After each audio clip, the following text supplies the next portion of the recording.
Okay guys, so for my extra credit assignment, I decided to do an aquarium in Minecraft. So we're just going to do a walkthrough of that. So we're just going to walk to the front.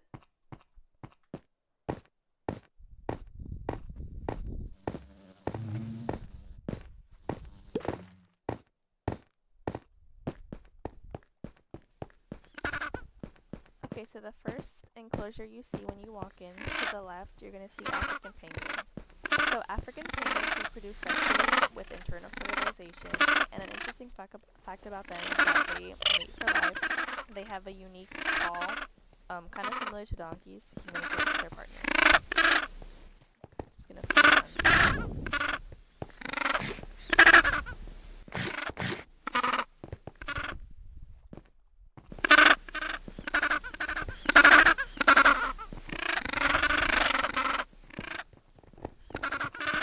Okay, and the next one that we have is gonna be the sea lions. So sea lions reproduce sexually with internal fertilization, and something to know about them is that males establish and defend territories during breeding season, sometimes going without food for days to maintain balance, which I think is pretty cool.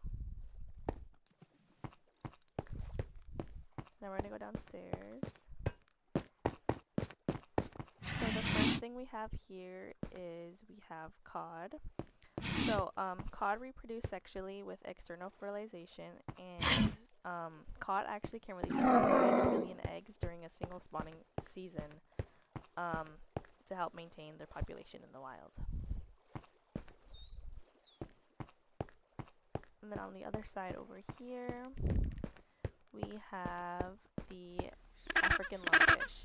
So African lungfish reproduce sexually with external fertilization. And an interesting fact about them is that they can survive dry season by burrowing into the mud and entering a state of dormancy, breathing air through their lungs until water level rises again. And all these animals that I've talked about so far are all saltwater. And then lastly, on the side of the aquarium, we have our dolphins. They're bottlenose dolphins. So they reproduce sexually with internal fertilization, and when they sleep with half of their brain at a time so they can continue to breathe and stay alert for predators. Okay, now we're going to go through this little tunnel.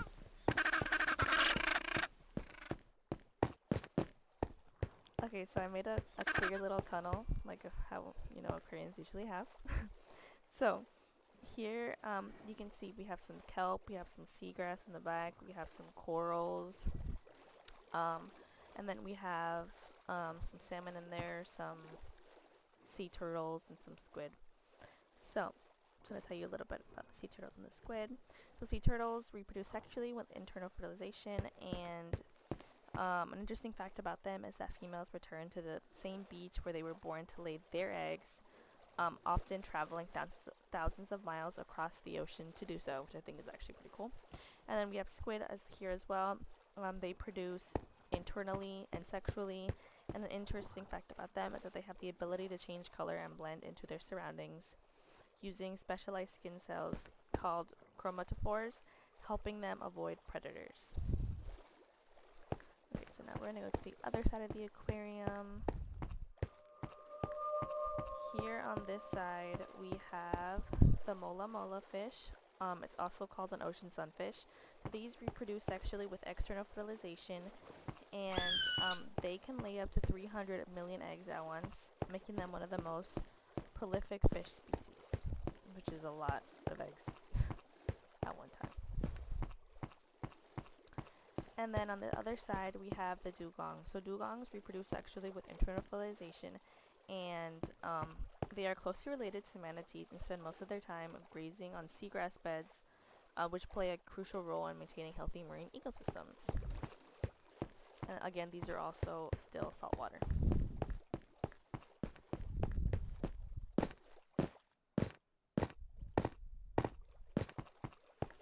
Okay, so now we have the blobfish. For some reason, this is one of the fishes that Minecraft had.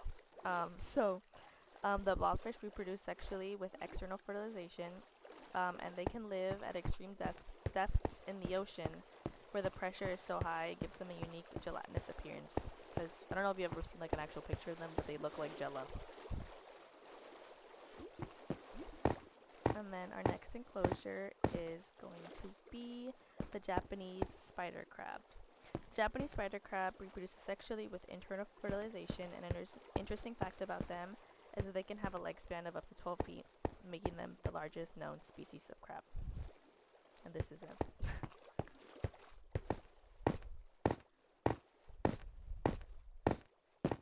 I'm pretty sure that's it. Okay, and then in these two big enclosures on this one, we have the orcas. So the orcas reproduce sexually with internal fertilization, and they live in a complex social group called pods, where family bonds are crucial, with matrilineal structures passed down through generations. So this is them. And then on the other side, we have the basking sharks. So basking sharks reproduce sexually with internal fertilization, and they are the second largest fish species in the world, and they are often seen swimming slowly near the surface to filter feed on plankton like copepods and other marine organisms like krill. So this is them. And then we're going to go upstairs.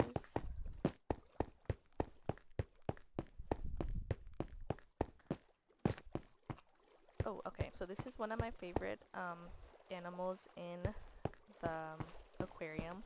We have our axolotls. So axolotls are freshwater, and they reproduce sexually through internal fertilization.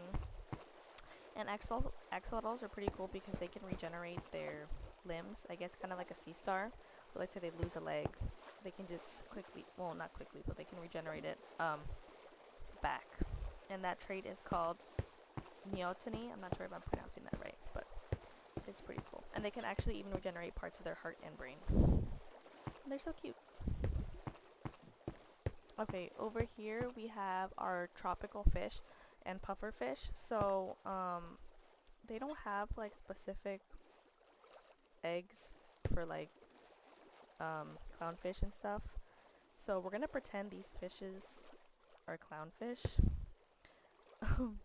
So clownfish can reproduce sexually with external fertilization, and they're all born male, but the dominant male can change into a female if something happens to the female, so like if the female dies during breeding.